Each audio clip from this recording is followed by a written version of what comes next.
You know that feeling, right? You're in a disagreement, you really want to be constructive, but somehow it just goes sideways.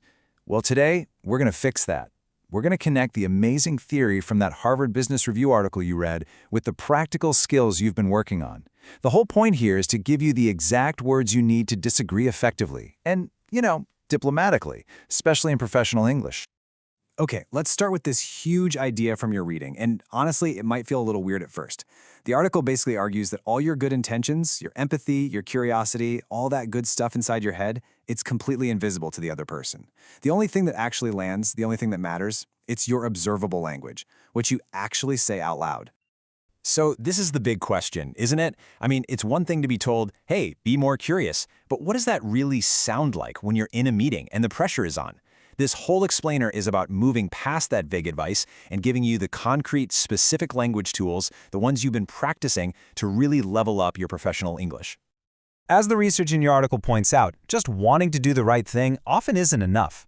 Our best attempts at a constructive disagreement can totally fall flat, and it's not some kind of personal failing, it's usually because of two very specific communication gaps that we're about to dive into. Okay, first up, there's what's called the intention-behavior gap.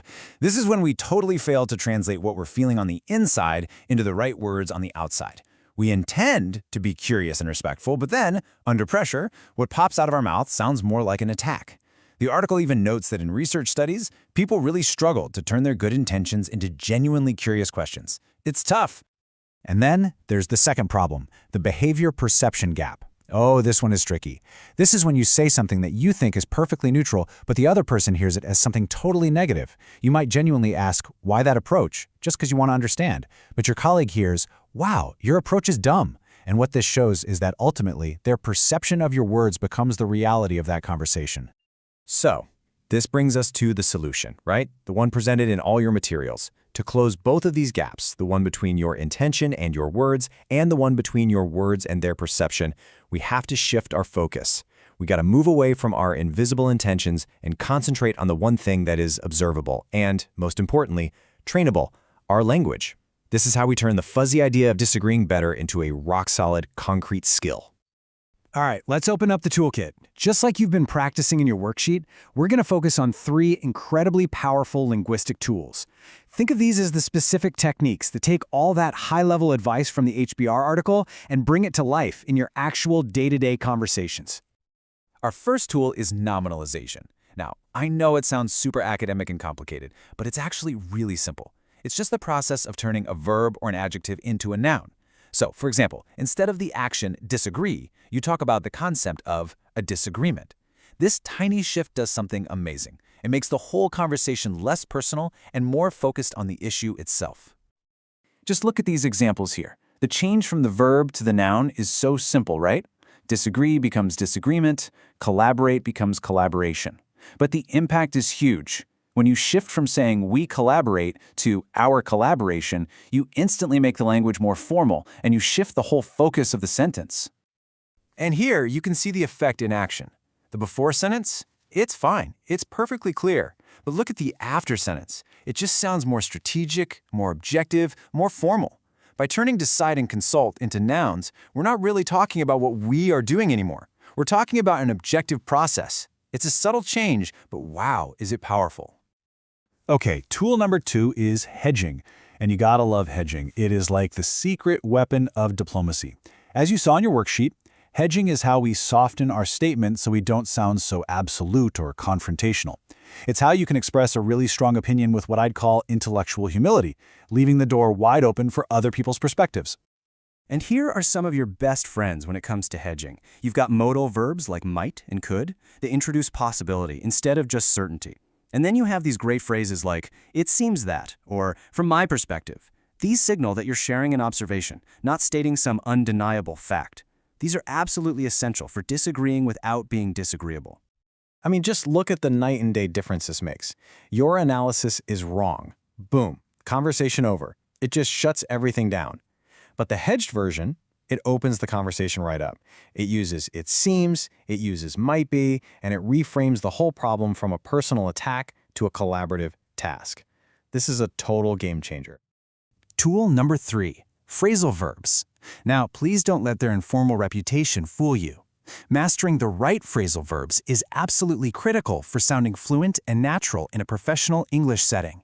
Honestly, they are the building blocks of so much of our everyday business communication.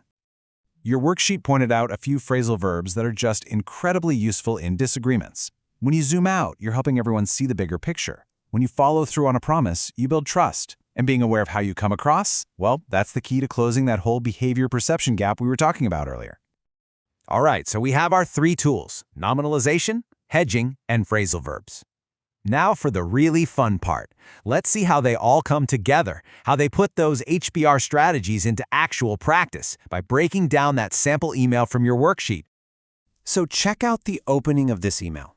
It doesn't just jump into the disagreement. No way. First, it acknowledges the other person's point of view. I understand that cost reduction is crucial. And then it finds common ground. I appreciate your careful attention. This immediately, right from the start, sets a collaborative, respectful tone before any hint of conflict comes up. Now look at this sentence. Seriously, it is packed with the tools we've just been talking about. It starts with a hedging phrase, from my perspective. It uses one of our key phrasal verbs, zoom out. It has a hedging verb, seems, and it's just loaded with nominalizations, development, innovation, retention. This one sentence is practically a masterclass in diplomatic language. And the closing just masterfully avoids making any demands. It uses hedging, perhaps we could, to frame the whole suggestion as a question, as an invitation. It uses the phrasal verb follow through to show that you're committed and reliable. This doesn't end the conversation, it invites the next one. Beautiful. So let's wrap all this up. Let's distill everything from your reading and everything we've talked about into a simple, practical action plan you can use in your very next challenging conversation. I mean, literally, the next one you have. Here it is, a simple 4-step plan that puts it all together. Step 1, signal curiosity. Actually say the words, I'm curious about. Step 2, acknowledge their view. Prove you were listening by saying something like, so what I'm hearing is. Step 3, hedge your claims. Use those great phrases like, from my view, to show a little humility. And finally, step 4, find that common ground. Make it explicit. I think we both want. And that brings us to our final thought for today. You know, knowledge is great, but it's practice that really builds the skill. So as you go into your next meeting or you sit down to write your next email, I want you to ask yourself this. Which specific tool from your new toolkit are you going to use first? Is it going to be a nominalization, a hedging phrase, a new phrasal verb? Make a conscious choice. Thanks so much for joining me.